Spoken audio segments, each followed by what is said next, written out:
shift gears here a little bit, slow down. Whew. All right. So, love those songs. Love those songs. Always, on Sundays, I hate it when we stop worship because it's just so powerful every Sunday. So, we're going to do a couple things. So if you got a program this morning, a bulletin, I put the words in. So today we're actually gonna talk about Psalm 23:4. This is what we're going to talk about specifically. We're going to break that one down. We're going to start here in a minute, and we're going to read together Psalm 23, all of Psalm 23, and that's why the words are in the bulletin. And I want to hear you guys this morning, all right? Because this is a super powerful song. To me it is, anyway. We're going to speak this morning of just one verse, though, like I said, 6 short lines, and that's going to be verse 4. The verse itself just permeates through your body, your mind, and really rips into your soul, you know, when we talk about it. It's actually one of the most popular and significant Bible chapters, the psalm itself and the verse itself, with the armed forces. So how many of you guys and gals are familiar, we're in the armed forces, veterans, active duty now, know about Psalm 23? Have you guys actually said it? Have you guys actually thought about it? It kind of rips to your core, right? Pastor Richard yesterday actually touched on this. Our brother Don's funeral yesterday, he actually, Psalm 23 was read at Don's funeral. And you know, Don being a retired veteran, it was near and dear to his heart also. So there's just something about it. So as we read it this morning, I want you to really really feel the words. It's powerful. The message is powerful. It's powerful. It's a message of comfort. A message of reassurance in the face of what? Death. What? Well, death, okay? Of danger, right? And uncertainty. We were talking this morning, Chris and I didn't realize this, that the Valley of Death is actually a real place in Israel. We all have those valleys. We all have those places. The world today, you could consider probably as a valley, right? I mean, look at all the uncertainty that we have in the world. All the darkness, the gloom that crops up all the time. I mean, you turn the news on and you can't get away from it, you know. You go out to go to the store and you see police cars flying up and down the road. There's something happening. So the entire psalm itself was one of my mother-in-law's, Lisa's mom's, very favorite in the entire Bible.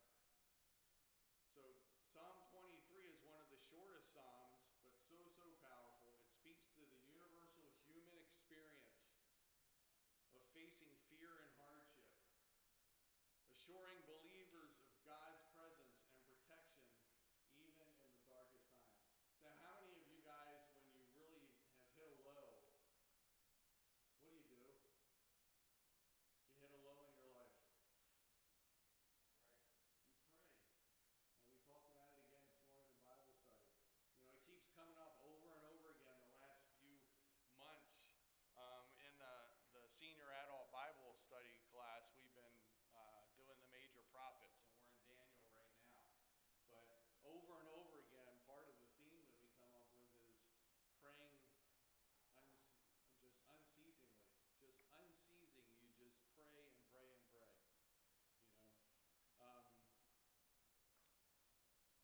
You know, I mean, I asked this morning, who's the closest person to you in the world? Now, you may say your spouse, okay, but your spouse has who's the closest? When you have doubt, when you're in gloom, when you have darkness, when you have a question about your future, when you don't know which direction to turn in, who is the closest person? It's God, right? And is it hard to pray?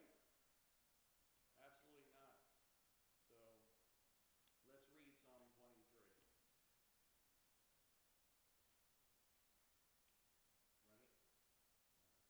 The Lord is my shepherd, I shall not want. He makes me lie down in green pastures. He leads me beside still waters. He restores my soul. He leads me in paths of righteousness for his name's sake. Even though I walk through the valley of the shadow of death, I will fear no evil, for you are with me. Your rod and your staff, they comfort me. You prepare a table before me in the presence of my enemies. You anoint my head with oil, my cup overflows. Great,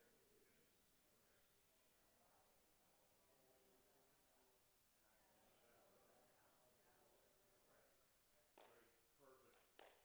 So just think about that. How many people does it hit them right to the core? It does me every time I hear it.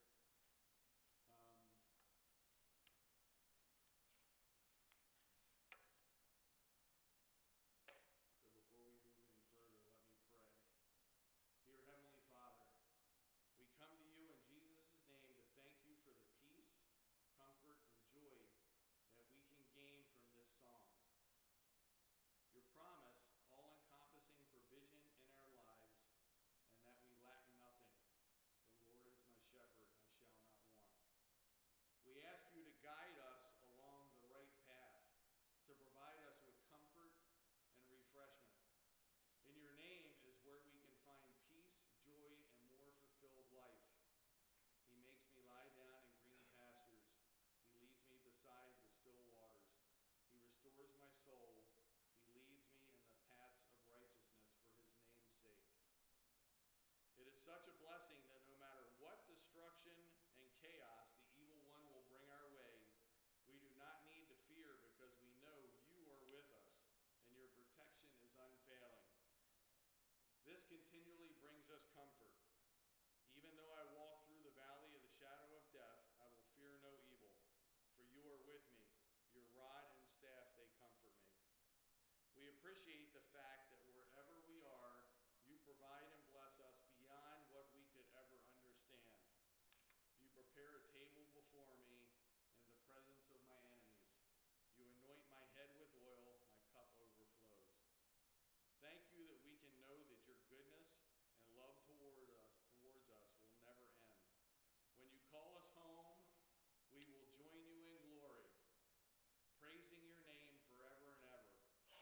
Surely goodness and mercy shall follow me all the days of my life, and I shall dwell in the house of the Lord forever. In your holy name we pray. Amen. Amen.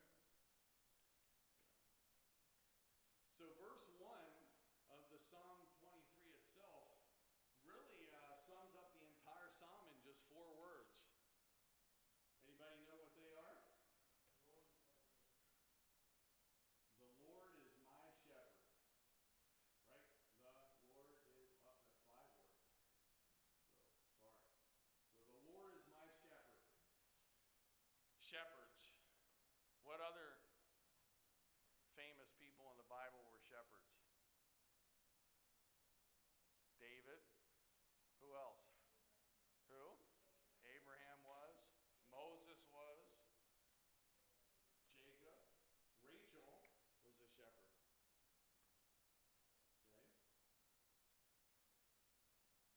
The Lord is my shepherd. God is the shepherd. Genesis 49:24, Psalm 23, and Psalm 81. He is who, what does the shepherd do to their sheep? They what? They tend to the sheep. They protect them, right? So it's only fitting that God is one of our shepherds, right? Who's the great shepherd? Jesus, right? So many significant people in the Old Testament were shepherds. And we said all of them, I think, did we say Abel? Abel was a shepherd also.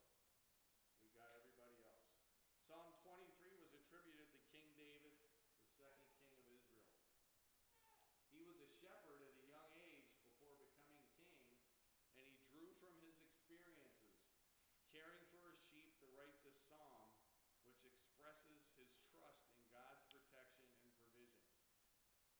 So, God protected King David during a pretty hard time, didn't he? So, David reached out to God when he was being chased, right? They were trying to catch him to murder him. All right? How about when he faced Goliath? Did he protect him then? How about as a shepherd too, when he fought off lions and bears? No tigers though. Okay, just lions and bears. But he did. I mean, he really, but do you think he would have done that if David had not relied on him?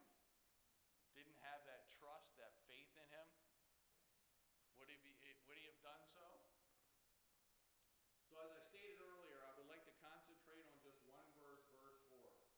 So even though I walk through the valley of the shadow of death, I will fear no evil, for you are with me. Your rod and your staff, they comfort me. So let me read that one more time. I'm going to read these powerful words again, but this time I want you to picture this in your mind. A tar black valley, and Satan is hovering overhead with his black hood and sickle waiting to pounce on you. Okay? Even though I walk through the valley of the shadow of death, I fear no evil, for you are with me. Your rod and your staff, they comfort me.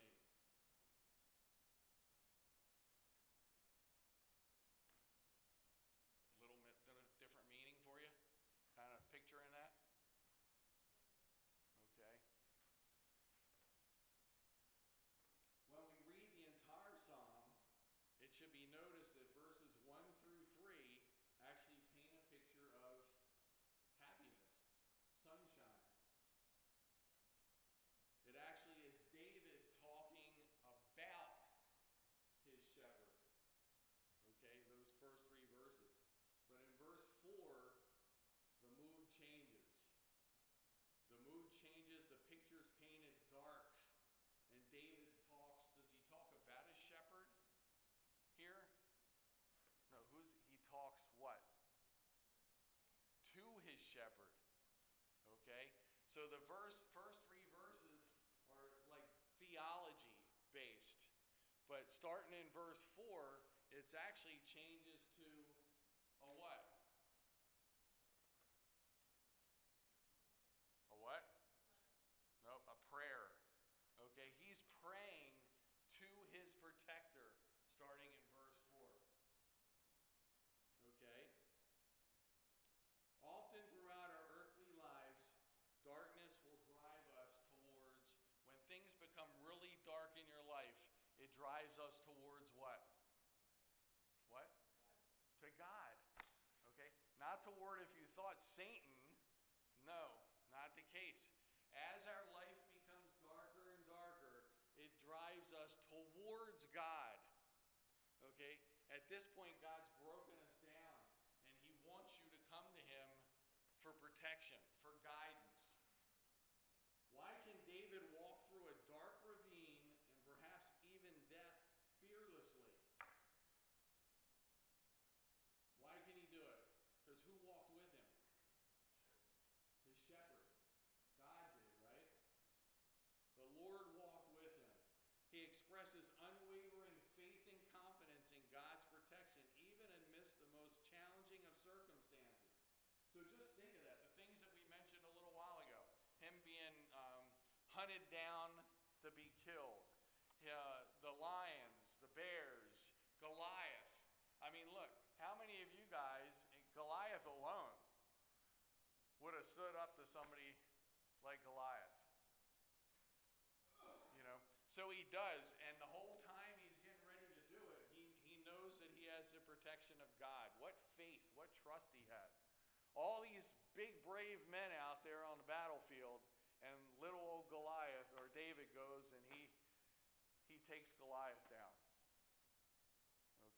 I'm sure, was he afraid? Was he scared a little bit? Of course. You know, as we, the armed forces, go to battle, they go into combat. Are we afraid? Absolutely. Every single time. You know, I can even remember before even going away, as I'm leaving, I'm terrified.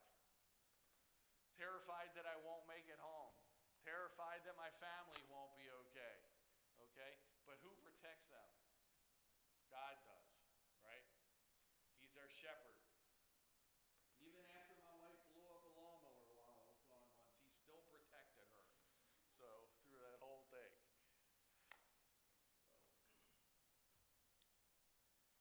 So as we dig a little deeper, first line, even though I walk through the valley of the shadow of death, paints a picture of difficulty right off the bat, even dangerous situations that life can persist. I can tell you, so I spent half of my my time in the military, half of my 21 years I spent with the Marine Corps. And I can tell you there wasn't a time that we deployed that when we touched down where we were going, before we went on patrols, before all those things, that we did not say this prayer over and over again. It's a place of darkness, uncertainty, and potential threat. Not necessarily literal death, but a time of great fear and challenge. The darkest, most terrifying, and dangerous periods and trials in a person's life, which would be death, immense grief, or suffering. So, do you have to be in a literal valley to state this, to pray to God about this, to ask for his protection? So, if we believe in him, do we have his protection? Absolutely. The second question, or the second line, I will fear no evil, and this is part of a fill-in, for you are with me. This is the core message of the verse. For you are with me. How great is that? To know that the Lord is with you no matter what you're going through. The Lord is with you. I mean, I can say, so we had talked, and I'm going to use this reference a couple times, it's just brother, Mr. Baney. We all loved him. He was a great guy. If you never got the chance to sit and talk to him at great lengths about a multitude of things, you really missed out. So hopefully that when you get to heaven one of these days, he's up there and you can sit and have a talk with him, you know, because he'll talk your ear off, believe it or not. He was the most soft-spoken person in the world, but he is a talker.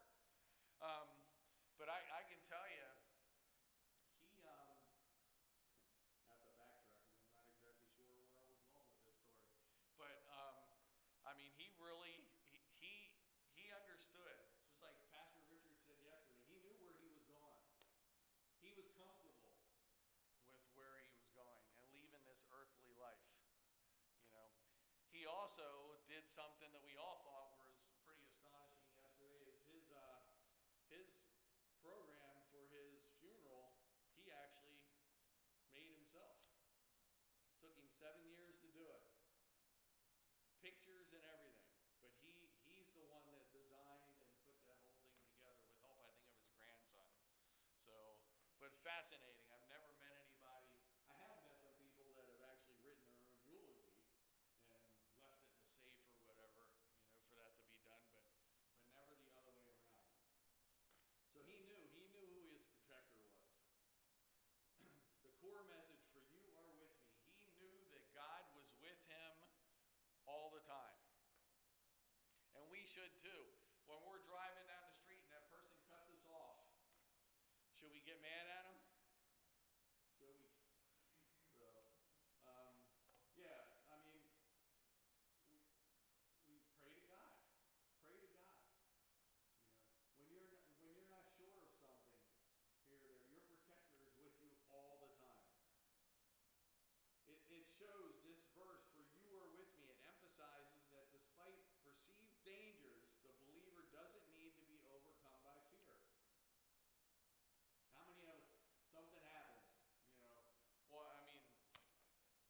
a dog bark close to you, and you're out in the street somewhere or walking down the street, and the first thing you do is look around, you know. You're driving home at night, and you hear a noise in your driveway that isn't familiar, or even in the middle of the night, you hear a noise in your house.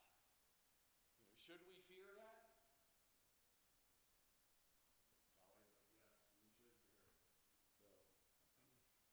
The source of courage is this is really the source of courage is God's nearness, not the absence of danger. So stew on that one for a couple seconds. The source of courage is God's nearness, not the absence of danger. You're secure walking down the street.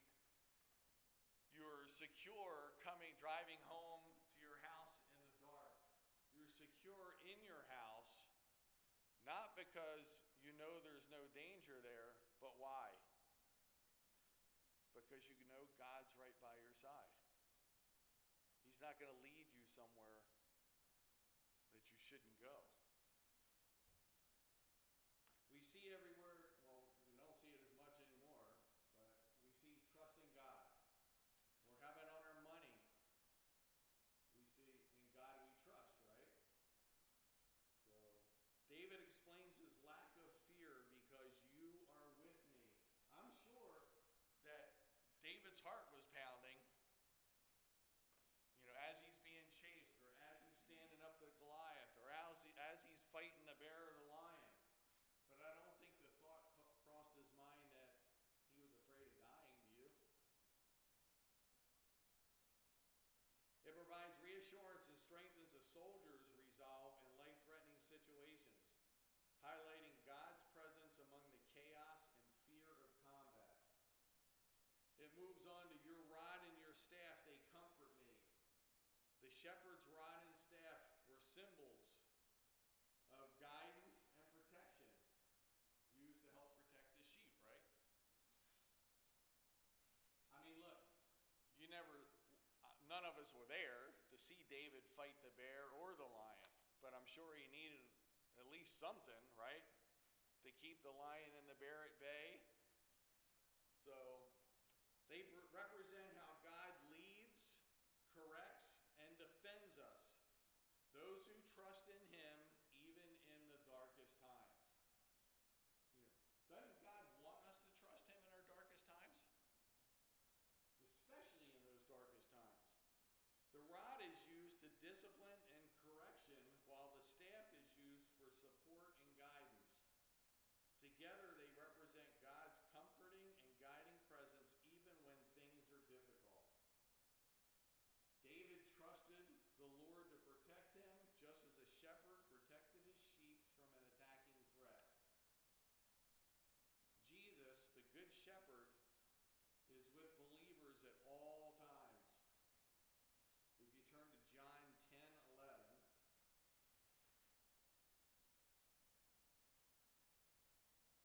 and it says, I am the Good Shepherd. The Good Shepherd lays down his life for the sheep. Did Jesus not do that for us?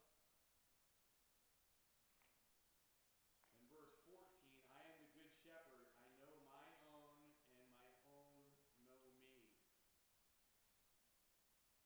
He promises to be with you always. If you turn to Matthew 28:20, it says, teaching them to observe all that I have commanded you. And behold, I am with you always to the end of the age. The end of the age. So is Jesus going to leave us 10 years from now? Is he going to leave us 30 years from now? Is he going to leave us in 5 minutes? Not at all. He is with us when we walk over rough grounds as surely as he is with us. And if you turn back to Psalm 23, 23:2, it says, he makes me lie down in green pastures. He leads me beside still waters. Okay? He's not going to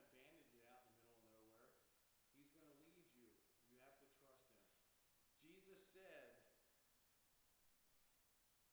in John 10:28, I give them eternal life, and they will never perish, and no one will snatch them out of my hand. So Psalm 23:4 references how we should regard the dark times of our lives, financially, medically, relationship-wise,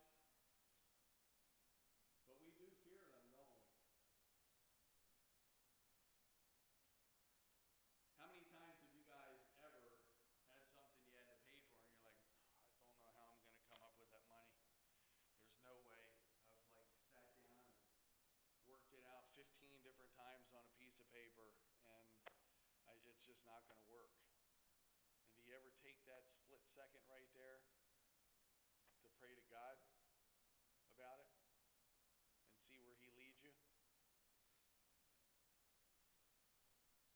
Whatever's causing us to feel as if we're walking in uncertainty or confusion, these are the dark times. These are the dark valleys.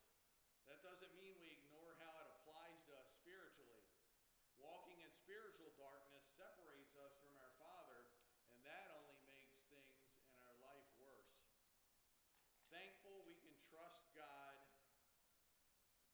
and He is always, and I bolded and highlighted, always with us. Even when we are encountering death, we no longer need to worry about it because of His faithfulness and saving grace. Paul reminds us of this in 1 Corinthians 15, 58 through 56. Let me get there.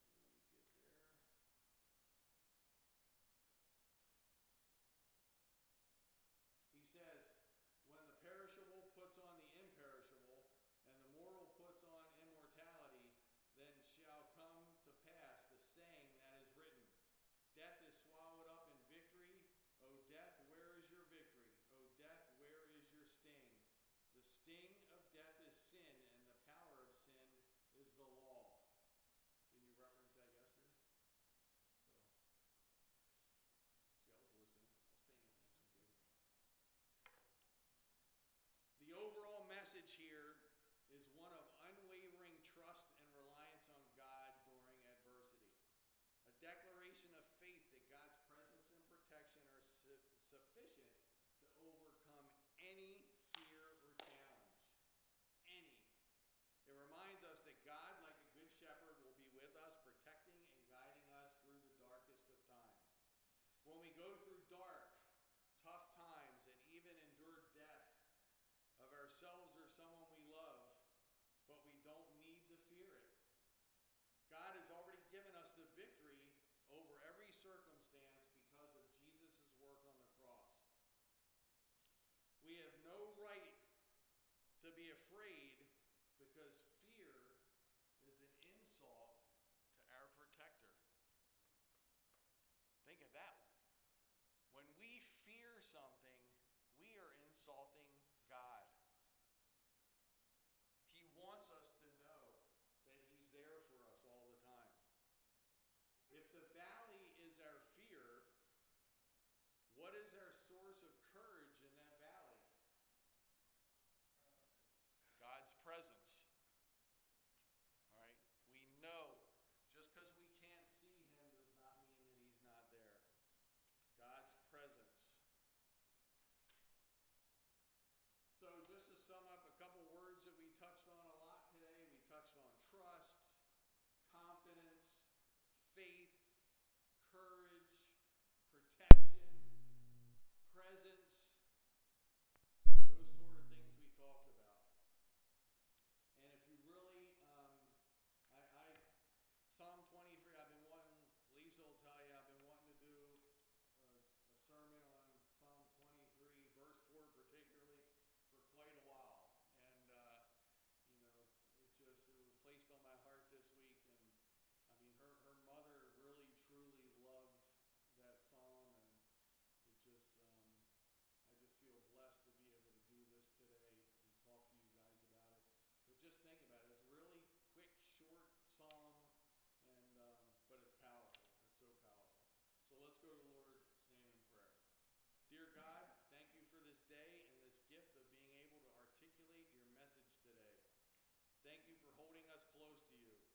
Thank you that even when anxiety tries to take over, we don't have to figure everything out on our own.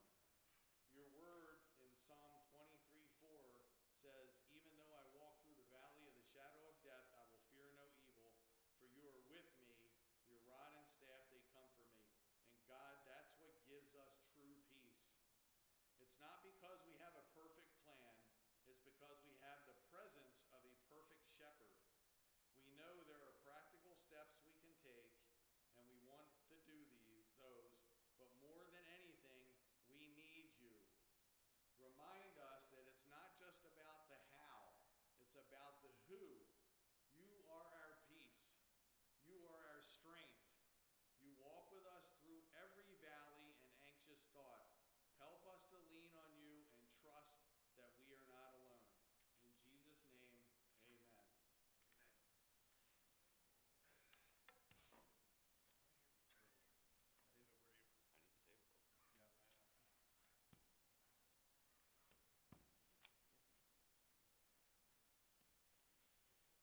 Yeah, I know. The Lord is my shepherd, I shall not want. He makes me lie down in green pastures.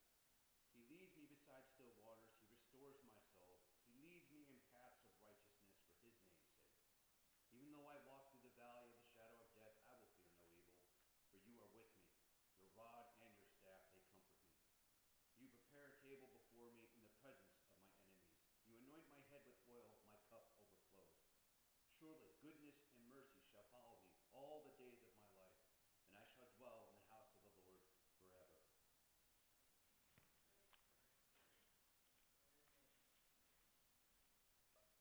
Would you please stand?